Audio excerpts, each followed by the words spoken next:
Hi guys, welcome back to E3. I've just seen a gameplay demo for Batman Arkham Knight and I'm joined by Zafer, who's the lead animator on the game. Good to see you, man. How are you? Nice to meet you. First of all, oh my god.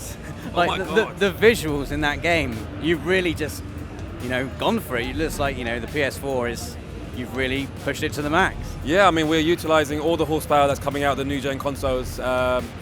It's been amazing to be able to get our hands on it as well and kind of bring the Arkham game to that next level. Like, the attention to detail has always been like pinnacle for us on the last two games. So this time round, it's utilizing that horsepower plus the great inventions from Arkham and Rocksteady. I'm kind of like I've got this weird obsession with like Batman's cape. I love how Batman's cape looks in Arkham Asylum and Arkham City. Now his cape looks amazing. I mean, the visual fidelity just looks incredible. So how have we managed to achieve that? Yeah, I mean, the cape isn't just, standstill from the last game. We had to move that forward another level too. Like, you would have seen all the rain effects on there. Yeah. Like, the cape actually expands and contracts and changes shape as he glides and dives through the city. And that's on all aspects, really. Like I mentioned, like his suit, you've noticed the suit, right? The suit's obviously been upgraded. It's all armored, articulates in every possible angle. It's just amazing. So it's been beautiful. And it seems that with every Arkham game, the world seems to get bigger and bigger. We had Arkham Asylum, which was very focused. Arkham, City expanded it, and now you've got full playable open world Gotham City. How much of a challenge has it been to create not just the size of the city, but keep the level of detail that the Arkham games are so well known for in such a big world? Yeah, well, the art team have really had their work cut out. They've been working since day one. They're still grinding back in London in the offices, so there's a lot to do. The game world is 5 times bigger than Arkham City was, which is 20 times bigger than Arkham Asylum. I mean, can you even imagine that? That's crazy, right? But we're going for it, We've been bold, we've been big. We've got the car in there, obviously, that to help you get around that massive game world space. And like I said before, the attention to detail is the key element there. Like, we're doing that on every street corner, every nook and cranny. Like, it has to maintain that high visual element. Can we still expect to see the level of kind of side quest, or not maybe just side quest, but the environment telling a story as it did in Arkham City? You'll find little nods to the comic books. You'll find nods to DC lore all over the place. Really hardcore Batman fans, they're going to find those kind of nods all around the place, like we had before. Yeah, I mean, most definitely. I mean, we're massive Batman fans back in the office, so for us, implanting that stuff is very crucial and critical as well. It's been a joy to do it, really. Like, we've had the whole of Gotham City to play with this time round. There's a lot to see in there. I just don't want to give too many spoilers away or anything away, really, at this point. You mentioned the Batmobile. I'll ask you about that in a sec, but obviously with the bigger city comes new challenges for Batman in terms of traversing the city, and we saw in the demo just then he's got a few new moves to get around the place more effectively. Can you just tell us about those briefly? Yeah, I mean, Batman's new suit allows him to kind of glide a lot further. He can move a lot faster in and around grates. He's got new functionality like fear takedowns, where he can take on 3 armed thugs in very quick succession. He's an old man, but he can move very quickly. There's a lot of new gadgets that are coming on board as well. You've got the return of the explosive gel, Batarang, and all the usual suspects, but obviously the new arsenal behind him. What else we're talking about? New chain grappling, so you can kind of make most of that space, of the vertical space that we've got, because the lateral space obviously is a lot bigger, like I've mentioned already.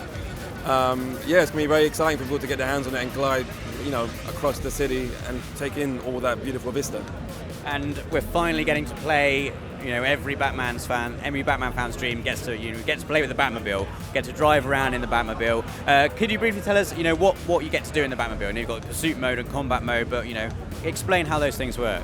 Yeah, so immediately when you jump in, you're in pursuit mode. You can track down a supervillain. You can make your way to the next objective, and then on a click of a button, you go straight into battle mode. Battle mode, you unleash all the weaponry of the Batmobile. Super exciting. You've got heavy cannon, riot suppressors, Vulcan cannon, electrical tasers, and it's not just a offensive machine, it's defensive as well. So you've got like the winch where you can pull down kind of walls, you can make new avenues, you can make bridges, winches. Like, it's exciting. Like, Batmobile, who wouldn't want to drive it?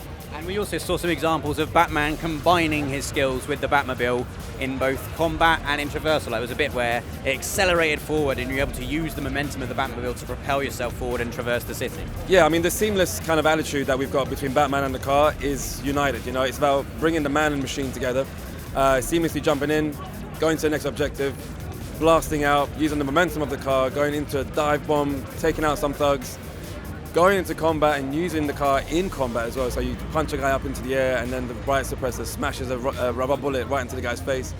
I mean, it's very exciting, it's very challenging to bring that car into combat, but we've done it. But it's still non-lethal, right? The Batmobile's not going to be killing anybody. No, I mean, we're staying very true to the Batman kind of, lore, so he doesn't kill anyone. It's about knocking him out and making sure that they don't get back up to face another rubber bullet to the face. And obviously one of the huge features of Batman has always been the amazing combat. And what new bits of combat, what's Batman got in his arsenal for Arkham Knight? So players will be very familiar with the combat system. Free flow is crucial and core. But we've got lots of new elements like environmental takedowns, smashing a guy's head into an electrical box, bringing down an aircon unit. We've got loads of new gadgets which you can use in combat, and loads of new enemies which are going to be announced very shortly. And then, like we've mentioned already, you can use the Batmobile in combat. There's a lot happening there, really. And when the game was first announced, I assumed, perhaps foolishly, that Arkham Knight referred to Batman. But I've seen the demo now, and it's quite obvious that Arkham Knight isn't Batman. It's this mysterious, masked figure who kind of dresses a bit like Batman, but what's going on there?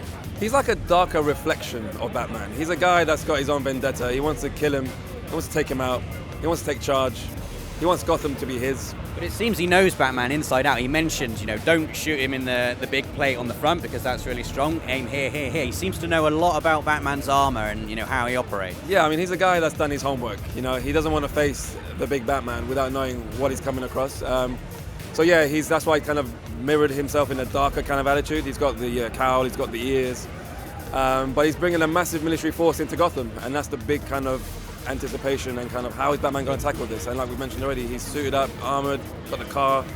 It's an epic battle just waiting to happen. And we've seen the Scarecrow as well. Can you reveal any more villains that we're going to see in the game? People will come across lots of new villains, but the ones we're announcing are, I think, people like Two-Face, Penguin, Riddler, Harley Quinn, Commissioner Gordon, Oracle, which are there to help Batman because he needs all the friends he can get. Right, this is the last battle, last fight, epic conclusion. So yeah, there's a lot of people coming. Just stay tuned. Fantastic. Well, the game is looking absolutely incredible. Thank you so much for your time, man. That is Batman Arkham Knight. Make sure you check it out. For more videos across E3, we've got loads going up on our channel this week, so make sure you check it out and don't forget to subscribe.